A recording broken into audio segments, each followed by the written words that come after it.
Mira, jo sóc abogat i tinc un xicot de comerç de barri, una tendeta. A nivell personal tinc moltes més aficions, soc fallero, soc president d'una falla, estic en una filamora, soc membre del Corpus i estic en alguna acció cultural, o sigui que prou entretingut.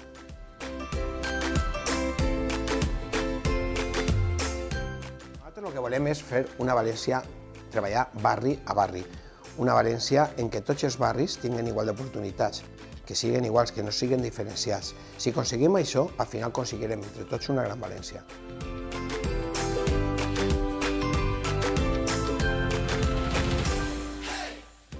València té que ser una ciutat neta, té que ser una ciutat justament tot el contrari del que no és ara.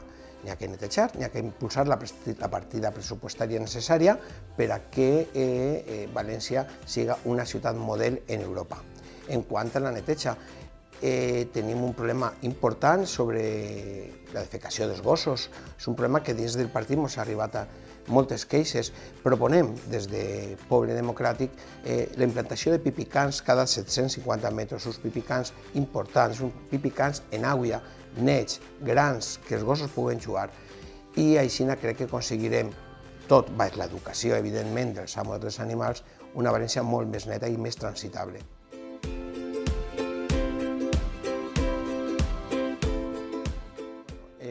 Un tema que és fonamental i més en aquests últims temps és la circulació en el cas urbà de València.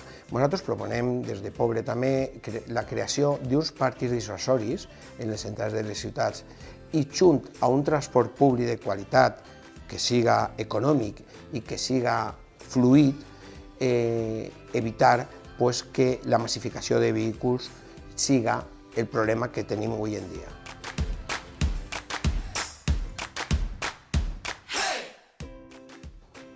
El transport urbà de València n'hi ha que conjugar ahí els autobusos, metro i tramvia, i evidentment té que ser molt més fluid, acabar la línia, la famosa T2, que ara s'ha anomenat línia 10, que des de l'any 2011 està parada en la nostra ciutat, el neteja dels autobusos i sobretot la implantació d'autobusos elèctrics no contaminants.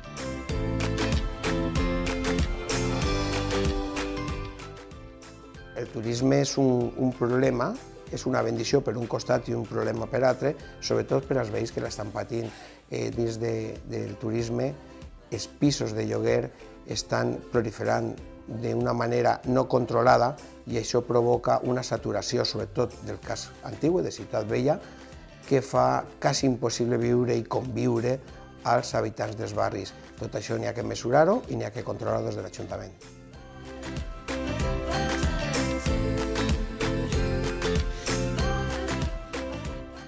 N'hi ha que votar a Poble per tot el que hem comentat, perquè evidentment és un partit preparat, un partit de gent sobradament preparada, un partit de gent que no se dedica a la política, sinó que fa una política per al ciutadà, un partit que creu profundament en el que fa, no viu de ningú, sinó per al ciutadà, i per tots aquests motius crec que ha plegat el moment de votar en trellat, de votar en raó i de votar a Poble Democràtic.